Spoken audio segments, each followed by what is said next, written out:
Mzigo unaanza, kuna huyo mshikaji wetu hapo anaitwa Daniel. Jamaa alikuwa ni mpishi. Siku hiyo alikuwa anapika pika hapo, alafu kuna huyo dada hapo alikuwa ni mtoto kwenye hiyo familia ya kitajiri. Sasa amekuja anamwambia naomba nikusaidie, akaambia hapana, una haja kunisaidia. Akaambia mimi nataka nikusaidie bwana, na mimi nataka nijishughulishe, nimekaa idle sana. Akaambia hamna, uruhusiwi kupika. Sasa akawa anagombana pale. Mara ghafla mshikaji akamwangalia dada akamwambia naomba nikwambie kitu Scarlett, kwa kweli nimevutiwa sana na wewe. Sijui kwa nini nasema hivi, lakini nimeshindwa kuvumilia. Najua hadhi yako na yangu havifanani kabisa, lakini ukweli kwa nakupenda. Sasa dada akawa amekosa jibu la kumpa, alafu akawa mtazama hivi kwa matamanio, na baadaye wakasogeleana na juisi ya miwa ikaanza kunywa pale. Lakini wakati hao wanaendelea, kuna dada mwingine hapo anaitwa Bianca, alikuwa anampenda sana huyo Daniel, akawa ameshuhudia ule mchezo. Mzigo unaitwa Perfect Piece of Us. Mimi naitwa Mustafa Mtupa na Indi Garika. Usisahau kusubscribe, comment, kushare na kulike kadri wezavyo. Tuanze mwanzo kabisa. Siku hii mzigo unaanza, kuna huyo dada hapo anaitwa Bianca, alikuwa anaingia ndani ya kutana mzee wake akiwa na huyo mshikaji Daniel. Mzee akamwambia vipi mwanangu, naendelea vizuri? Naendelea vizuri. Akaambia huyu hapo unayemuona anaitwa Daniel, huyu ni mpishi wetu mpya, amekuja jana kwa ajili ya interview, na kwa kweli nilivutiwa sana na utendaji kazi wake, ama kitu ambacho amekionyesha kwenye interview, nikaamua kumwajiri moja kwa moja. Dada akaambia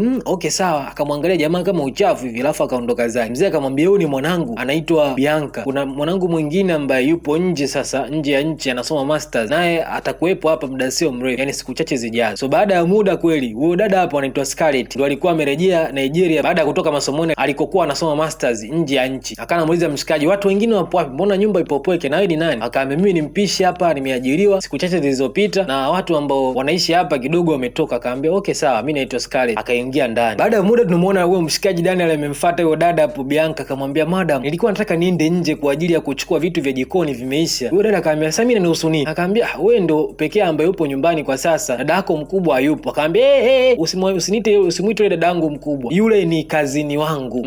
Yule ni kazini wangu, mtoto wa dada yake baba, hawezi kuwa sehemu ya familia yetu, tumemfadhili tu hapa, hana chochote, yule maskini tu, ni kwa sababu wazazi wake wamefariki. Sasa baada ya muda tunamwona Scarlett alikuwa anatoka, amefika hapo sebuleni, akawa amesalimiana na mshikaji. Jamaa akawa anamuita madam, akamwambia naomba usiniite madam, niite Scarlett inatosha. Ama swala kuniita madam mimi sipendi bwana, mimi sipendi hizo heshima zako hizo, mimi unanifanya nionekane kama mbibi hivi, hapana, mimi sihitaji hivyo vitu. Baadaye akawa anaondoka, lakini zipu yake ilikuwa imefunga. Akamwambia madam, kama utujali, kuna zipu yako haijafunga. Akamwambia okay sawa, naweza nikakusaidia kufunga. Akamwambia nisaidie. Mshikaji kaenda akamsaidia kufunga pale, na dada baadaye akawa ameondoka zake. Siku hiyo sasa jamaa amepika chakula, alafu akaanza kumsevia, yani kumwekea huyo dada Scarlett. Huyo dada Bianca kana anauliza chakula changu kipo wapi? Akamwambia chakula chako bado kipo jikoni. Huo moto ambao unaunguza hicho chakula na wewe utakuunguza mshenzi wewe. Yani mimi chakula changu unakiweka mshoni, unajua ni kiasi gani nina njaa? Huo ni upuuzi unafanya. Jamaa akamwambia nisikilize bwana, sio kwa sababu unafanya kazi hapa kama mpishi basi ndio unitukane na kunifanyia vile unavyohitaji wewe. Kwa kweli mimi si appreciate hicho ambacho unanifanyia. Hizi dharau zako zimezidi bana. Sasa huyo Scarlett akasema kama vipi basi Bianca, chukua hiki chakula ambacho mimi nakula. Dada akakitupa. Akamwambia wewe Scarlett, ndio shida wewe yote hapa, unamlialia sana huyu jamaa, ndio maana amekuwa na jeuri sana. Akamgeukia huyo mshikaji Daniel akamwambia yani, alafu wewe unanipa lecture nyumbani kwetu? Akachukua maji akammwagia, alafu akamwambia chakula naomba ukizoe hapo kabla sijakasirika zaidi. Lunch ya siku hiyo ikawa imeharibika kabisa. Wakati mwingine tunamwona dada amemfuata mshikaji kitandani hapo akiwa amelala, akamwambia naomba uamke ukanioshe gari yangu. Jamaa akamwambia kwa mimi ni mpishi, masuala ya kuosha gari na mimi wapi na wapi? Akamwambia mlinzi ambaye alikuwa anafanya hizo kazi nimemfukuza, kwa hiyo wewe pia unaweza kufanya hiyo kazi, naomba kanioshe gari yangu na utakuwa unalinda kuanzia sasa. Kwa hiyo ukimaliza kupika utakuwa unaenda nje unalinda. Mshikaji akawa na namna, ikabidi tu akubali. Sasa hapo tunamuona huyo dada Bianca amekutana na rafiki yake, akawa anamwambia kwa yani, unajua nini, yule mwanaume nimempenda, lakini sasa yani siwezi kuwa naye kwa sababu si unajua status yake, yani ni mpishi. Anamzungumzia Daniel. Akamwambia umempenda, si umwambie? Akamwambia siwezi kumwambia bana, kwa niamua tu kumfanya maisha yake yawe magumu, lakini sijui namna gani ambavyo anaweza kuexpress namna ambavyo anampenda. Kwa rafiki yake kaa anamcheka. Daniel siku hiyo kama amepokea simu kutoka kwa dada yake, anamwambia kuwa brother, naumwa, sipo vizuri kabisa, naomba uje nyumbani. Akawa ametoka haraka pale na akasaidiwa na huyo dada Scarlett kwenda hospitali. Sasa Scarlett alikuwa ameenda hospitali, alafu akarudi asubuhi yake. Hapo alikuwa anasubiriwa na huyo Bianca. Akamwambia umetoka wapi? Akamwambia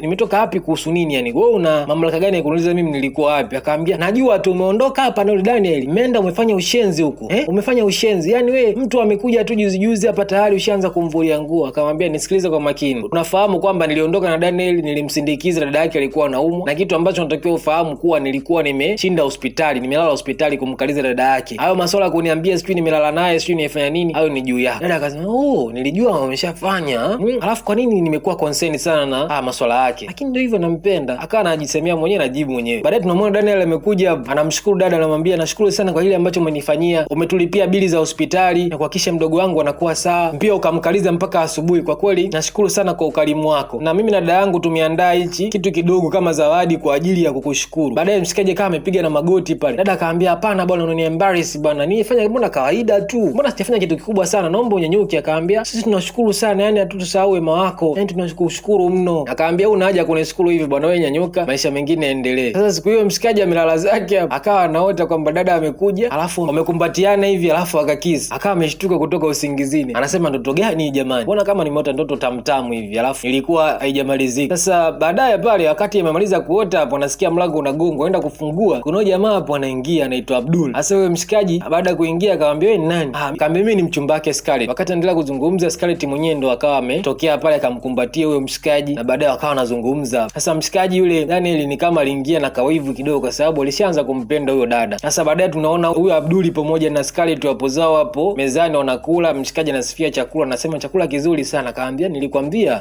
Daniel anajua sana kupika. Baada ya muda sasa tunamuona huyo dada hapo Bianca akawa anakuja kumpa zawadi mshikaji, yani ameanza kumletea vizawadi. Siku hiyo akamletea hapo kifuko kina zawadi ndani. Anasema imekuaje, mbona hivi sielewi. Siku hiyo tunamuona Daniel amemuona huyo dada hapo Scarlett kama hayupo sawa, akamwambia vipi, unaendeleaje, mbona kama hauko sawa, siku 2-3 zinaonekana kuwa mpole sana. Akamwambia bwana, mahusiano yangu yananisumbua. Akamwambia pole sana, Mungu atakujalia, lakini kwenye mahusiano uwaga kuna shida nyingi sana, ila always chagua kukumbuka mazuri ya mwenza wako ili uendelee kuishi naye, ama ili uendelee kusurvive naye. Yule dada akamuuliza Daniel, hivi wewe una level gani ya elimu? Akamwambia mimi nimegraduate na degree, ila ni kwa sababu sikuwa nimepata ajira ndio maana nimekuwa nikifanya hizi kazi za upishi. Akamwambia lakini inaonekana upishi ni passion yako. Akamwambia hapana, sina hiyo passion ya upishi kabisa, ni njaa tu zinanisumbua. Siku hiyo sasa huyo dada hapo Bianca alikuwa anamuona mshikaji anatoka jikoni akiwa na chakula, akawa minyata alafu akajidondosha makusudi, akaanza kupiga makelele. Jamaa akaenda akamnyanyua pale akamsaidia, akamweka kwenye kocha. Akamwambia vipi, nikakuletee dawa au nikete daktari? Akamwambia hapana, nifanyie tu massage. Akawa anamfanyia massage pale. Ni muongo, hakuwa hata ameumia, ili mradi tu mshikaji amshike. Akamwambia nishike na huko pajani, shika hapa. Je, unatumia laini ya Tigo, Airtel au Vodacom alafu unawaza kuhusu bando? Usiwaze. Kampuni ya Safe Internet Service wanakuletea huduma maalum ya kuiwezesha laini yako kupata bando jingi kwa bei nafuu kabisa. Mchongo uko hivi: piga namba ya simu ya 0688059091 au tembelea peji yao ya Instagram, andika Safe Internet Service uweze kuhudumiwa leo. Kumbuka, huduma itakufikia popote pale ulipo. Safe Internet Service, mwisho wa matatizo ya bando. Baadaye sasa Scarlett akawa amepata taarifa kuwa ndugu yake amepata majeraha ama ameanguka, kwa hiyo ikabidi aingie chumbani amuulize vipi unaendeleaje. Akamwambia naendelea vizuri, isingekuwa Daniel ambaye amenifanyia massage na kunisugua mguu vizuri, yani sijui kama ningekuwa na kwenye hali gani kwa sasa. Kwa akawa anajifanya kama Daniel alimfanyia vitu fulani hivi special. Baadaye akajipokelesha simu pale ya uongo na kweli, akasema hi Daniel, unaendeleaje, yani kwa kweli naomba uje chumbani kwangu uje kuendelea kunifanyia massage ya mguu, kwa sababu yani tangu unifanyie massage yako najisikia vizuri. Wewe dada Scarlett naye akaona huyu na vipi, mbona kama simuelewi, akawa ameondoka chumbani kwake huyo. Sasa baadaye baada ya kufika chumbani kwake akawa anawaza, yani imekuaje wao na mazoea siku 2-3 hizi, yani mbona kama sielewi yeye anakuaje na mazoea yeye na Daniel. Hapa kuna kitu kitakuwa kinaendelea. Sasa kiuhalisia hata huyo dada naye pia tayari alikuwa ameshaanza kuwa kama ana upendo fulani hivi na mshikaji. Siku hiyo mshikaji wetu Daniel ametulia zake hapo, Bianca kama amekuja na anambia naomba leo uje ndani walau kwa masaa 2 hivi uje kupumzika kwa sababu naona umekaa hapa muda mrefu. Akamwambia mama, lakini ndo kazi yangu. Akamwambia usinite mama, nite Bianca, alafu nimekwambia njoo ndani nitakupa chochote kile ambacho unakihitaji. Mshikaji kweli akawa ameingia ndani, sijui wamefanya nini ama hatujui wamefanya nini. Sasa baadaye tunaona huku huyo Scarlett akiwa na mchumba wake Abdul wapo zao hapo restaurant, lakini anaingia huyo mama anasema ninunulie bia, nataka bia jamani. Sasa huyo dada Scarlett anashangaa nini kinaendelea hapa, akamwambia nataka bia. Akamwambia mimi siwezi kununulia bia bwana. Huyo Abdul anasema hivyo, anasema Scarlett akawa anauliza nini kinaendelea jamani. Huyo dada akasema mimi ni mke wake, anaacha watoto nyumbani Abuja, amekuja huku Lagos, anakuja kuenjoy na vimada. Kwa kweli ile jambo mimi sijalipenda kabisa. Sasa nimemfuatilia, nimegundua kwamba huwa anakuja huku enjoy. Sasa nitakaa hapa na nione nini kile ambacho kinaendelea. Sasa baada ya pale Scarlett kama ondoka zake kwa sababu ilikuwa ni jambo la aibu. Amerudi nyumbani hapo na mawazo, chakula akipiti. Ni mtu ambaye alimwamini sana, lakini mwisho wa siku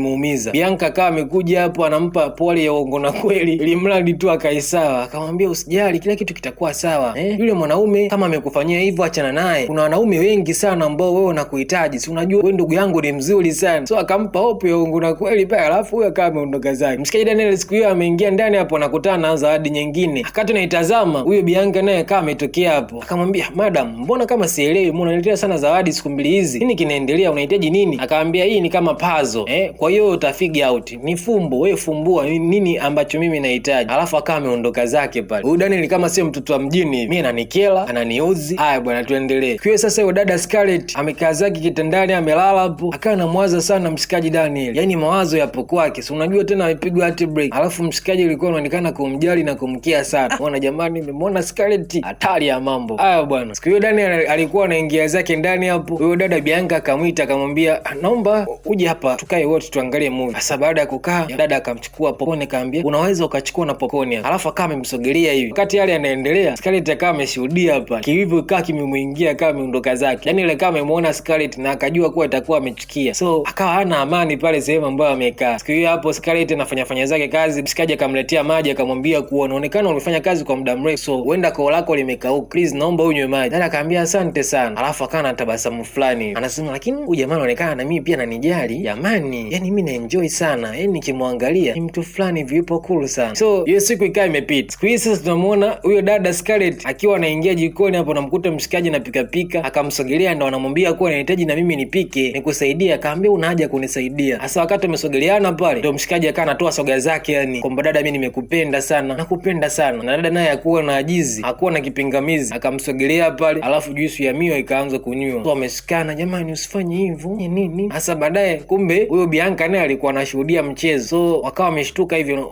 pale kuna nani, mbona kama kuna mtu alikuwa anatuangalia. Wakasema tuendelee bwana, hamna shida. So kesho yake asubuhi sasa huyo dada hapo alikuwa anaenda zake kwenye mihangaiko yake. Bianca akamwambia, vipi leo unaonekana kuwa ulipata usingizi mzuri sana. Akamwambia pata usingizi mzuri, kwani kuna shida gani? Akamwambia hata mimi pia nilipata usingizi mzuri, nakutakia kazi njema huko unakoenda. Baada tu ya dada kuondoka, huyo Bianca akamwita mshikaji Daniel akamwambia kuwa nahitaji ninywe kinywaji na wewe. So akamwambia kaa hapa kwenye kochi, na baadaye akampa pale waini akaipiga. Baada ya kuipiga, baadaye tunamuona Scarlett anarudi, anakuta hao wawili wapo kwenye kochi, alafu wapo uchi wanyama. Yaani kama kuna kitu ambacho kilikuwa kimefanyika hivi. Dada akawa anasema Jesus, nini kinaendelea hapa?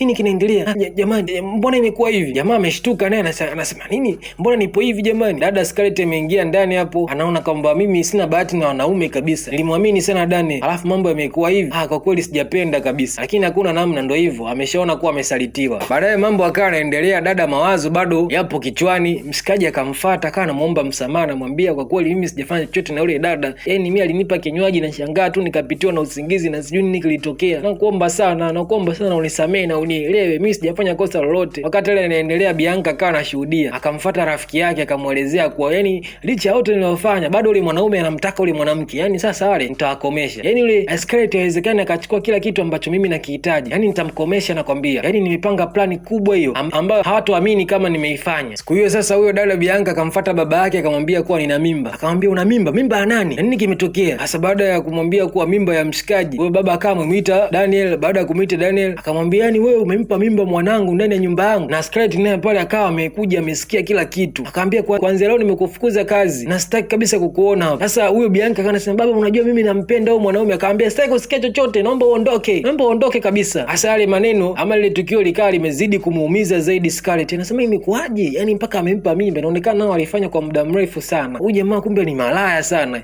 Daniel amerudi mtaani huku, haelewi chochote. Anamwambia mshikaji wake, anamuelezea kile kilichotokea, lakini anamwambia kuwa mimi sina mahusiano kabisa na yule demu. Nashangaa kuwa anasema kuwa nimepata mimba yake, wakati hata hiyo kufanya nafikiri tulifanya tu mara moja, siku ambayo mimi alininyusha kinywaji alafu nikaa nimepitiwa, sijui kilichoendelea. Sasa baadaye huyo mzee wake, baba yake Bianca, akawa amefanya uchunguzi. Alienda kwa daktari akagundua kuwa mwanae hakuwa mjamzito. So akamwita hapa akamwambia, nimemwita daktari, nimefanya vipimo kwenye damu yako na nimegundua kuwa haukuwa, yani wewe sio mjamzito. Nini kilitokea? Yani uliamua kudanganya na kusababisha mtu apoteze kazi kwa sababu tu mambo yako kijingajinga. Kwa kweli mbona unakuwa mpuuzi sana wewe mwanangu. Dada ikabidi apige magoti pale amuombe msamaha mzee wake, amwambie kuwa nisamee kwa nilichokifanya, yani nakuomba sana unisamee. Sasa baadaye tunamuona Daniel amerudi tena hapo, anakuja kumuomba msamaha mshikaji. Anamwambia naomba unisamee, naomba turudiane kama awali. Mimi hakuna mwanamke mwingine ninayempenda zaidi yako. Huyo Scarlett akawa anasema wewe akili yako ipo sawa kweli? Yani mimi niwe na wewe tayari ushampa mimba dada yangu, ndugu yangu, alafu mimi niyo na mahusiano na wewe. Kwa kweli jambo lezi likatokea. Mzee akawa nasikika anasema huko, binti yangu Bianca na mimba. Akasema ana mimba, imekuwaje? Akasema kwa kweli nilifanya vipimo na nimegundua kuwa hana mimba, alikuwa anatudanganya tu, ametudeceive watu wote. Akaambia hata kama ana mimba lakini huyo ameshalala naye. Akaambia hapana, hajalala naye, nilimsikia binti yangu akiwa anazungumza na rafiki yake kwenye simu kwamba amemwekea madawa mshikaji, na baada ya hapo akavua nguo zake na akamvua jamaa nguo na kupretend kama alikuwa amebakwa ama amelala naye, lakini kiuhalisia haikuwa hivyo. Yaani jamaa hakuwa amefanya naye chochote kwa mujibu wa kile ambacho nimekisikia. Dada akaniambia lakini mimi siamini bana, haya mambo mimi siamini, yaani haiwezi kuwa sawa. Jamaa akapiga magoti pale na kumwambia dada,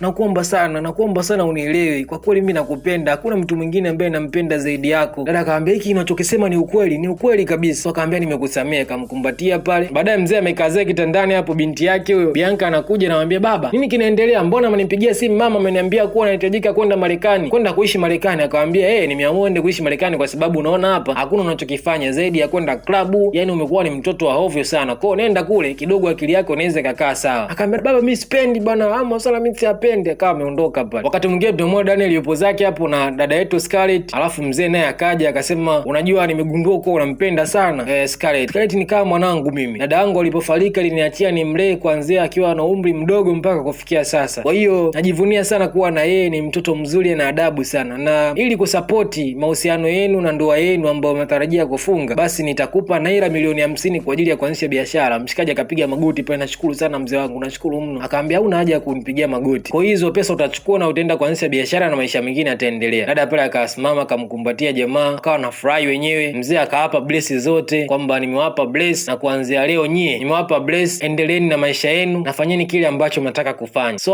wamekumbatiana na baada ya muda ndoa ikawa imepita na maisha mengine yakawa yanaendelea. Mzigo ulikuwa unaitwa The Perfect Piece of Us. Mimi naitwa Mustafa Mtupa na hii Digital Recap. Wewe ambaye umetazama hadi mwisho, nikukumbushe tu kila mwezi anatoka shabiki mmoja ambaye anajishindia GB 10 za mtandao wote. Ulicha kufanya ni kucomment mara nyingi zaidi, kulike video nyingi zaidi na kutazama video nyingi zaidi ambazo zitashushwa hapa Digital Recap. Mimi ni Mustafa Mtupa, Mlumbi Digital, mwanabaraga, mtoto wa mkulima, mwamuzi wa kati, mviziaji. Ciao.